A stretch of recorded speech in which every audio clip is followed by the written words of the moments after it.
Sudarshan channel का ये दावा है कि उनके चैनल की व्यू मिलियंस में जाती है। लेकिन अगर आप यूट्यूब पे जाकर कल इनकी धर्म संसद जो 5 फरवरी 2023 को जंतर मंतर पर आयोजित किया इन 2 बड़े नाम चेहरों के साथ में, वहाँ पे केवल 20 लोग पहुँच पाए। हालात ये थे कि कुर्सियाँ खाली थी। अगर आपको यकीन नहीं आएगा तो ये वीडियो आप देख सकते हैं।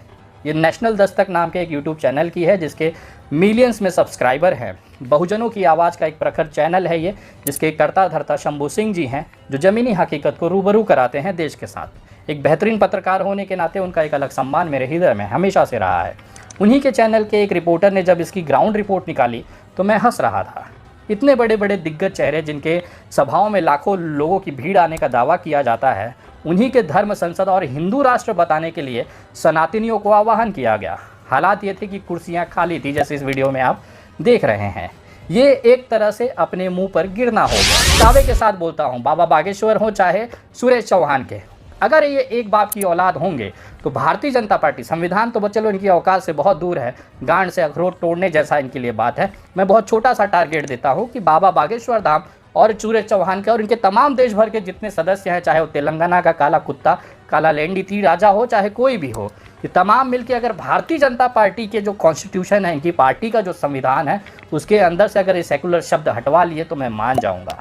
अगर तुम्हारे बाप ने, एक बाप ने अगर तुमको पैदा किया है तो पार्टी के इस कॉन्स्टिट्यूशन में से आप सेकुलर शब्द हटवा लीजिए।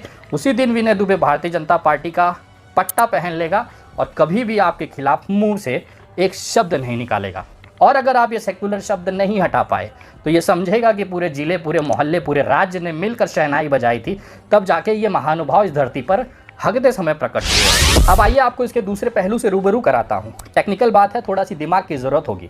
मैं मान सकता हूँ कि अंध भक्तों को ये चीज़ समझ के परे है, क्योंकि उसके लिए दिमाग का इस्तेमाल होता है। लेकिन इनके दिमागों में गोबर और गू भरे हुए हैं, तो शायद ये बातें उनको न समझ में आए। लेकिन जो सेक्युलर भारत और विविधता में एकता के भारत को जानते हैं, उनको ये समझना बहुत ज़रूरी होगा कि आखिर ये हिंदू राष्ट्र की जो संकल्पना है वो क्यों धाराशाही हो जा रही है। सबसे बड़ा सवाल ये उठता है कि इसको लागू करने के लिए किसके पास अधिकार है।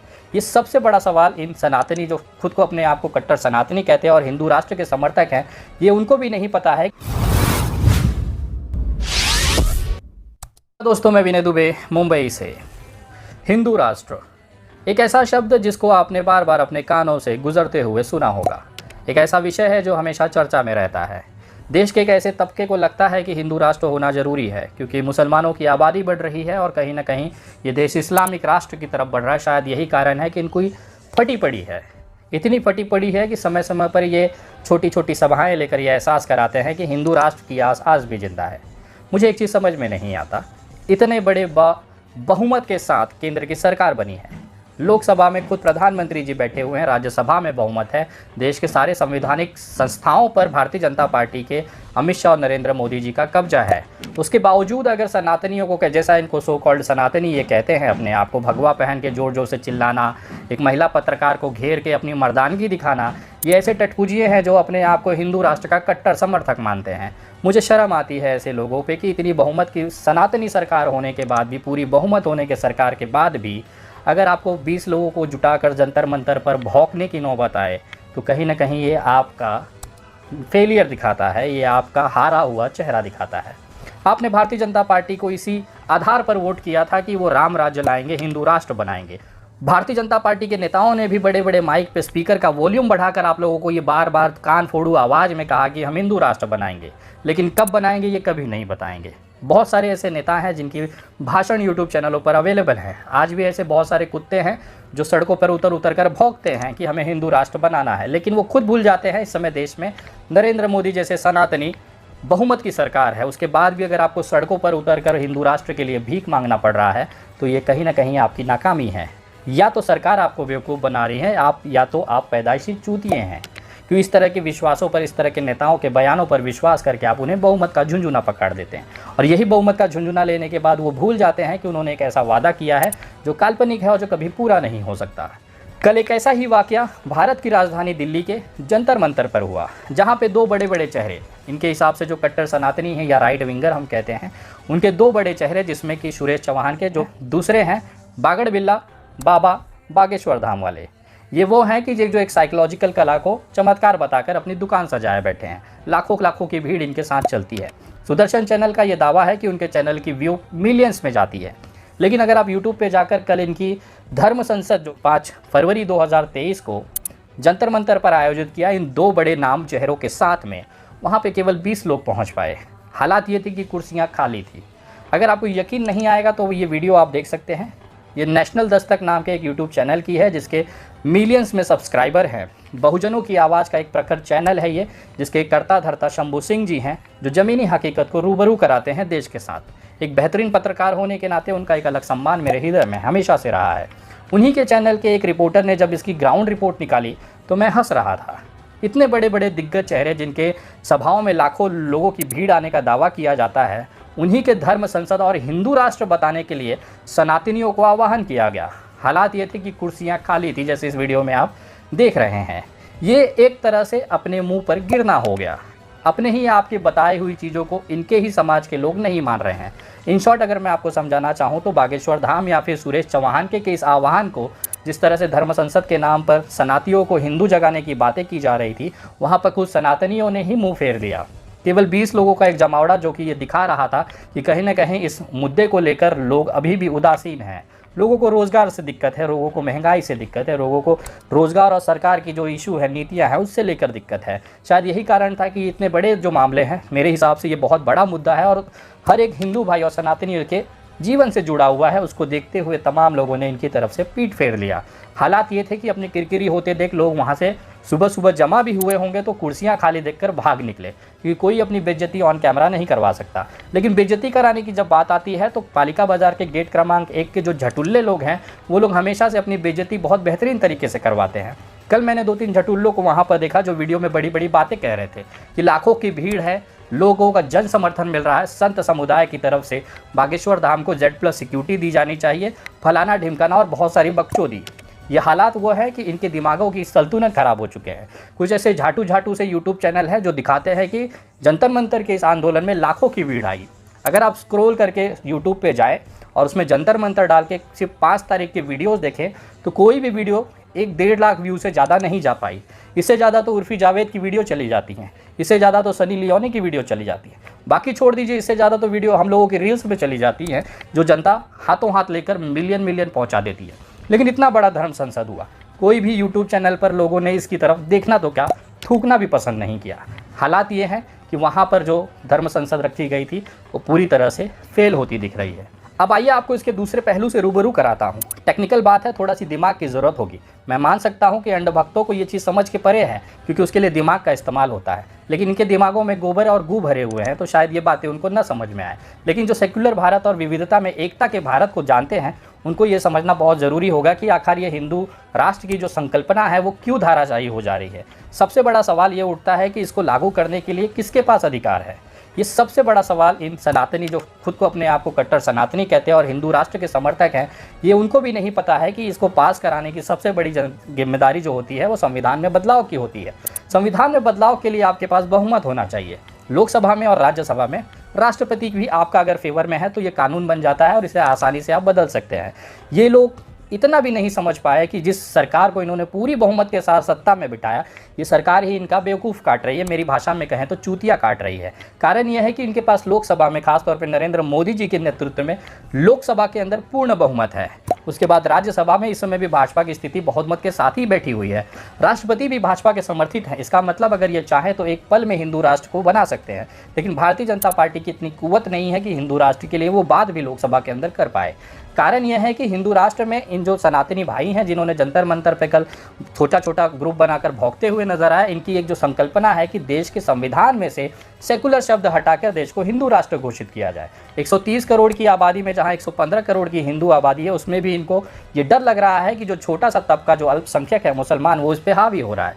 ये इतने डरे हुए सदमे हुए लोग हैं जिनको ये बर्दाश्त नहीं हो रहा है कि देश के अंदर इतनी बड़ी हिंदू आबादी होते हुए भी इनको खतरा लग रहा है। कारण यह है कि इनको सेकुलर शब्द से दिक्कत है। इनको सनातन, भगवा और हर चीज़ जगह भगवा में चाहिए, जो अब की इस समय भारत की स्थिति में है।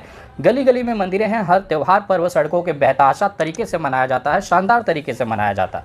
लेकिन उसके बावजूद भी इन चमनचूतियों को लगता है कि देश हिंदू राष्ट्र नहीं है। खैर, विषय वो नहीं है। तकनीकी अगर बात की जाए तो इनको संविधान में रखे हुए एक शब्द जिसका नाम है सेक्युलर, उससे इनको दिक्कत है। इनका मांग होता है कि इस सेकुलर शब्द को हटा दिया जाए। हटाने के लिए संविधान में आपको बदलाव करने होंगे। पहले लोकसभा में बिल लाना होगा, फिर राज्यसभा में पारित कराना होगा। ये सारा चीज़ होने के बाद राष्ट्रपति की उस पर मुहर लगेगी और ये कानून बन जाएगा कि हिंदू राष्ट्र घोषित कर दिया जाता है। लेकिन ये करने से पहले मैं एक छोटा सा आपको आपकी औकात दिखाना चाहता हूँ। भारतीय जनता पार्टी का अगर गूगल पे जाके आप कॉन्स्टिट्यूशन ऑफ पार्टी उठाएंगे, जो कि भारतीय जनता पार्टी के पार्टी का संविधान है, उसको अगर आप उठाएंगे तो उसकी क्रम से नियम है, अलग अलग पन्नों पे नियम है। पहले पन्ने की पहली पैराग्राफ अगर आप उसे पढ़ेंगे तो इसमें मैं आपको दिखाना चाहूँगा, उसमें लिखा है कि भारतीय जनता पार्टी जो है वो सेकुलर सिद्धांतों पर बनी है। सेकुलरता का उसका जो विश्वास है वो अडिग है, उसको मानते हुए पार्टी की गतिविधियां रखी जाएंगी। जिस पार्टी के खुद के पार्टी के अंदर के संविधान में सेकुलर शब्द हटाने की औकात नहीं है, वो चल रहे हैं देश में से संविधान के अंदर से सेकुलर शब्द को हटाने के लिए। मैं दावे के साथ कहता हूं, पहले भारतीय जनता पार्टी अपनी जो कॉन्स्टिट्यूशन ऑफ पार्टी है, जो पार्टी का संविधान है, उसकी पहली पैराग्राफ में से ये जो सेकुलर शब्द है उसको हटा दे। भारतीय जनता पार्टी का आंतरिक मामला है। नरेंद्र मोदी जी की खुद की सरकार है। जेपी नड्डा जैसा एक कार्यक्षम सम्राट वहां पर बैठा हुआ है, जो कि पार्टी का अध्यक्ष है। ये चाहे तो 2 मिनट में से पार्टी के इस पैराग्राफ से ये जो सेकुलर शब्द है इसको हटा सकते हैं। मैं देखना चाहता हूं, मैं आपको 1 साल देता हूं। अगर आपने अपनी पार्टी के कॉन्स्टिट्यूशन में से ये सेकुलर शब्द हटा दिया, विनय दुबे भारतीय जनता पार्टी ज्वाइन कर लेगा और हिंदू राष्ट्र के लिए खुले तौर पर जंतर मंतर पर आकर खुला समर्थन कर देगा।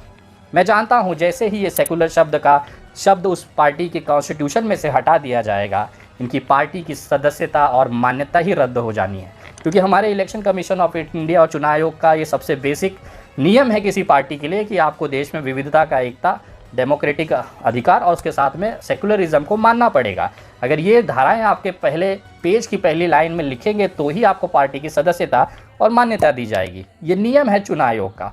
जो पार्टी बहुमत में होने के बाद पूरा देश चला रही है, विश्व में डंका बजा रही है, वो अपनी खुद की पार्टी से सेकुलर शब्द को हटाने की औकात नहीं रखती।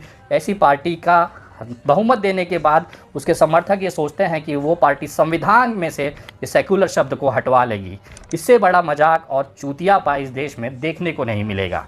जंतर मंतर पे जो लोग वहाँ पर भौंक रहे थे, मैं उनसे पूछना चाहता हूँ, देश के संविधान में से सेकुलर शब्द को हटाने से पहले आप भारतीय जनता पार्टी के जो कॉन्स्टिट्यूशन है, उनका जो बायलॉज है, उसके पहले पैराग्राफ से आप पहले सेकुलर शब्द हटा लीजिए, उसके बाद आइएगा देश के संविधान में से सेकुलर शब्द हटाने के लिए। मैं दावे के साथ बोलता हूँ, बाबा बागेश्वर हो चाहे सुरेश चौहान के, अगर ये एक बाप की औलाद होंगे तो भारतीय जनता पार्टी, संविधान तो चलो इनकी औकात से बहुत दूर है, गांड से अखरोट तोड़ने जैसा इनके लिए बात है। मैं बहुत छोटा सा टारगेट देता हूँ कि बाबा बागेश्वर धाम और सूरज चौहान के और इनके तमाम देश भर के जितने सदस्य हैं, चाहे वो तेलंगाना का काला कुत्ता, काला लेंडी तीर राजा हो, चाहे कोई भी हो, ये तमाम मिलके अगर भारतीय जनता पार्टी के जो कॉन्स्टिट्यूशन है, इनकी पार्टी का जो संविधान है, उसके अंदर से अगर ये सेकुलर शब्द हटवा लिए तो मैं मान जाऊंगा। अगर तुम्हारे बाप ने, एक बाप ने अगर तुमको पैदा किया है तो पार्टी के इस कॉन्स्टिट्यूशन में से आप सेकुलर शब्द हटवा लीजिए। उसी दिन विनय दुबे भारतीय जनता पार्टी का पट्टा पहन लेगा और कभी भी आपके खिलाफ मुंह से एक शब्द नहीं निकालेगा। और अगर आप ये सेकुलर शब्द नहीं हटा पाए तो ये समझेगा कि पूरे ज़िले, पूरे मोहल्ले, पूरे राज्य ने मिलकर शहनाई बजाई थी, तब जाके ये महानुभाव इस धरती पर हगते समय प्रकट होंगे। ये गारंटी, ये चैलेंज मैं आपको देता हूँ कि अगर ये एक बाप की औलाद होंगे तो पहले ये चेंज करवा के दिखाएं। जिस भारतीय जनता पार्टी के टट्टे सहलाने में ये पीछे नहीं हटते, इस भारतीय जनता पार्टी के संविधान में से सेकुलर शब्द हटा के दिखाएं। इनका अगर झंडा आप देखेंगे तो नीचे जो हरा कलर है, जिससे इनको बहुत मिर्ची लगती है, इनके झंडे में है तो बहुत खूबसूरत लगेगा, लेकिन देश में ये हरा रंग पसंद करना नहीं चाहते। हरा रंग मतलब इनके हिसाब से मुसलमानों का रिप्रेजेंटेशन होता है, भगवा रंग मतलब हिंदुओं का, सनातनियों का, और हरा रंग मतलब मुसलमानों का। इनके झंडे के अंदर एक हरा रंग बैठा हुआ है। कोई भी झंडा भारतीय जनता पार्टी का उठा लीजिए, उसमें हरे रंग का समावेश है। अगर भारतीय जनता पार्टी को मुसलमानों से और हरे रंग से इतनी ही दिक्कत है तो अपनी पार्टी के झंडे में हरे रंग का उपयोग क्यों करती है? पहले इसे हटा के अपने आप को तो भगवा में और कट्टर सनातनी साबित करिए, उसके बाद आइए देश की जनता को समझाने के लिए। पहले अपने संविधान में से सेकुलर शब्द हटा लीजिए, उसके बाद आना भारत के संविधान में से सेकुलर शब्द हटा के देश को हिंदू राष्ट्र बनाने के लिए। मैं दावे के साथ कह सकता हूँ, इस देश के अंदर एक ऐसे माई ने ऐसा लाल नहीं जना है जो ये बदलाव करके दिखा सके। मैं दावे के साथ कहता हूं कि मेरे इस 1 साल के दिए हुए चैलेंज में बाबा बागेश्वर और खासतौर पर सुरेश चौहान के सफल नहीं हो पाएंगे। अगर सफल हो जाएंगे तो विनय दुबे भारतीय जनता पार्टी का और भारतीय जनता पार्टी विनय दुबे का। छोटी सी चैलेंज, अगर इसको आप समझना चाहें, किस तरह से भारतीय जनता पार्टी अपने ही कार्यकर्ताओं को बेवकूफ़ बना रही है, चूतिया काट रही है, उसका सबसे बड़ा उदाहरण है हिंदू राष्ट्र का झुंझुना। हो सकता है मेरे विश्लेषण में मैं उस नज़र तक नहीं देख पा रहा हूँ, लेकिन जो तत्कालीन तथ्य हैं वो यही बता रहे हैं कि भारतीय जनता पार्टी केवल अपने भक्तों को चूतिया बनाने का काम बखूबी कर रही है। अगली वीडियो बहुत जल्द, तब तक के लिए जय हिंद,